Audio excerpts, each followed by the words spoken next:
Olá, você que acompanha a Matsuda nas redes sociais. Estamos de volta com mais um Matsuda em Foco, que é aquele programa que leva a você informações, dicas importantes, orientações sobre técnicas, manejos, tecnologias para você produzir cada vez mais e melhor. E hoje temos o prazer de receber novamente a médica veterinária Ana Flávia Arriero para um bate-papo sobre a produção do bezerro do cedo. O que é isso? Qual a importância desse tipo de bezerro e como produzir essa categoria de animal, de bezerro, né? Tudo isso nesse bate-papo com a Ana. E aí, Ana, tudo bem? Seja bem-vinda aqui ao nosso programa mais uma vez. Obrigada, Lê. É um prazer participar mais uma vez aqui do programa. Bom, para começo de conversa, vamos conceituar, então, bezerro do cedo. Para aquele que não está familiarizado com o termo, o que seria? Então, os bezerros do cedo são filhos das vacas que emprenharam mais cedo. Então, as vacas ali que emprenharam em setembro até outubro e são bezerros nascidos ali final de junho, julho. Esses são os bezerros do cedo, né? E eles são superiores aos outros bezerros. Acho que os produtores já têm isso bem estabelecido. Quando a gente vai, né, numa propriedade de cria, os primeiros bezerros, os que nascem primeiro sempre são os melhores, né? E aí acho que a gente vai conversar aqui o porquê, né, que esses bezerros são os melhores. Bom, pega daí então, quando a gente tem esse bezerro das vacas que emprenham no primeiro momento, ali na estação de monta, por exemplo, por que a gente deve focar e mirar esse tipo de animal? Ale, primeira coisa, se a gente pensar nesse bezerro dentro da barriga da mãe ainda, essas vacas que emprenham primeiro, ali setembro, outubro, elas ficam o maior tempo de gestação se alimentando de um capim, pensando em gado a pasto, de melhor qualidade, né? Porque pega ali um bom período das águas, um capim com uma melhor qualidade nutricional.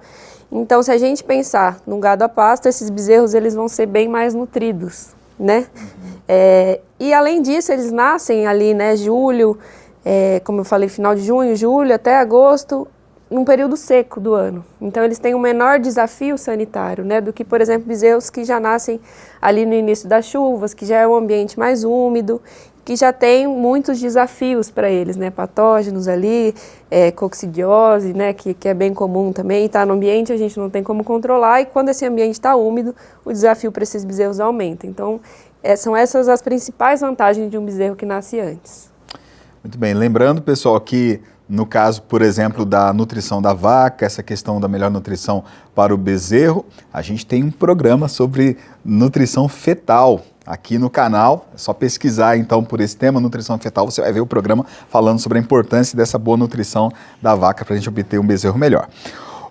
Ana, o que dá para fazer?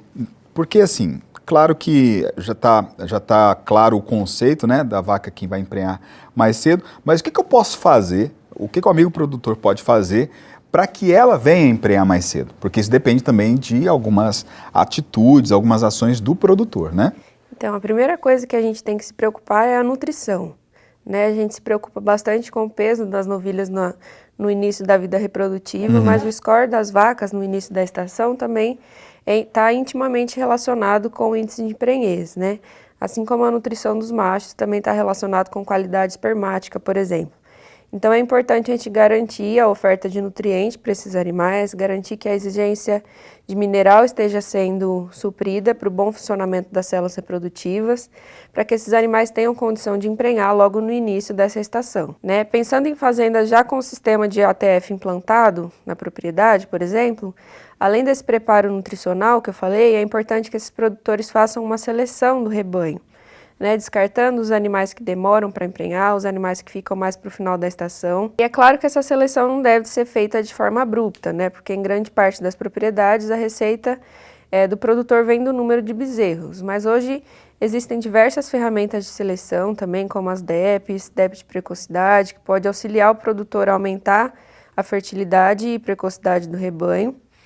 E esse produtor, então, cuidando da nutrição, né, se planejando quanto a volumoso, e descartando esses animais tardios, fazendo essa seleção genética, ele vai, ano após ano, conseguir antecipar e encurtar cada vez mais essa estação de monta. Bom, pensando no score corporal, que é importantíssimo, inclusive um detalhe muito importante que às vezes passa despercebido, você citou as novilhas, né? Essa preparação das novilhas. Emprenhar a primeira vez tem muito a ver com o peso que ela está, né? Com o score que ela alcançou.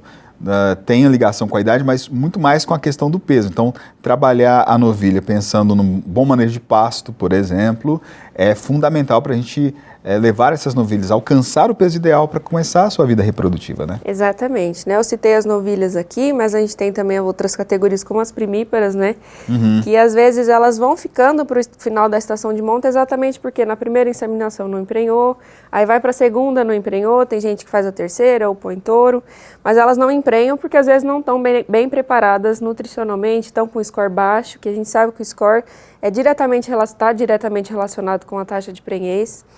Então, pensando que esses animais passaram aí pelo período seco, né, e vão entrar no início das águas ali numa estação de monta ou até antes, né, no início das águas, esse período seco a gente tem que entrar com uma suplementação específica, porque o capim, né, ele vai perder a qualidade nutricional. Então, essa proteína, essa energia, esses minerais que né, decaíram na pastagem precisam ser suplementados, precisam ser repostos, e a gente faz isso através da nutrição. Com isso, a gente garante que esses animais tenham um bom score corporal e consigam emprenhar mais cedo, né, que é o que a gente quer. Então, por exemplo, manejos como o pastejo diferido para garantir volume de folhas para essas matrizes ou para essas novilhas que serão desafiadas à primeira estação de monta, é algo essencial, fundamental garantir que elas passem pelo período seco, mas assim, sem restrição com relação à pastagem, por exemplo, né? Exatamente. É muito importante que tenha volumoso disponível para o animal. Então, se o produtor, né, seja por uma alta taxa de lotação, não conseguiu garantir o pasto até o final da seca, ele tem que abrir mão, né, aí de outro volumoso, ou feno, ou até uma silagem, e entrar com a suplementação, né, no caso um proteinado aí para repor tudo aquilo que está faltando nesse volumoso, né. O que é difícil, o que não pode acontecer, o que às vezes o produtor reclama que gasta muito, é que às vezes ele tenta substituir o volumoso, né, um pasto que falta, ele fala, então eu vou dar um suplemento a mais. Daí, ao invés do animal comer aí 1 quilo, 1,5 quilo de suplemento, é um animal que come 3, 4 quilos. Isso vai aumentar o custo para o produtor, né? É isso que os produtores mais sentem na seca, e além disso, isso não vai fazer, né, a função, não vai realizar a função que deve, porque na verdade a gente dá o suplemento para ajudar o micro-organismo ruminal a digerir aquela fibra que está seca, né, que está mais fibrosa. Então a gente aumentar, né, esse concentrado sem o volumoso não faz muito sentido, só aumenta o custo, e é por isso que às vezes o produtor desanima na seca. Então por isso que é tão importante a presença de massa mesmo que seca, né, no pasto, ou até, como eu falei, o feno ou um outro tipo de volumoso. E associar isso a um bom proteinado de seca para os animais de cria. Exatamente. Um feno ali, né, um pasto diferido, a proteína é muito baixa, né? Infelizmente, além de energia e mineral que também cai, mas o principal ingrediente, né, a principal substância que cai nesse capim é a proteína. Então a gente precisa dar essa proteína através de um proteinado de secas para garantir que essa microbiota consiga digerir essa fibra e o animal não tenha seu desempenho prejudicado, não perca peso na seca e consiga emprenhar mais cedo. Muito bem, lembrando que o Grupo Matsuda tem uma linha bastante completa com suplementos minerais para cria, para recria, para engorda, que você encontra por todo o Brasil através de um representante Matsuda, também através do nosso site matsuda.com.br. Ana, obrigado pela participação aqui no Matsuda em Foco. Eu que agradeço, obrigado a todos que nos assistiram.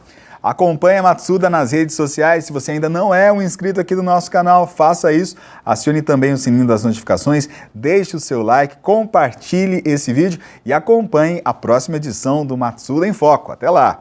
Matsuda, quem usa não muda. Matsuda.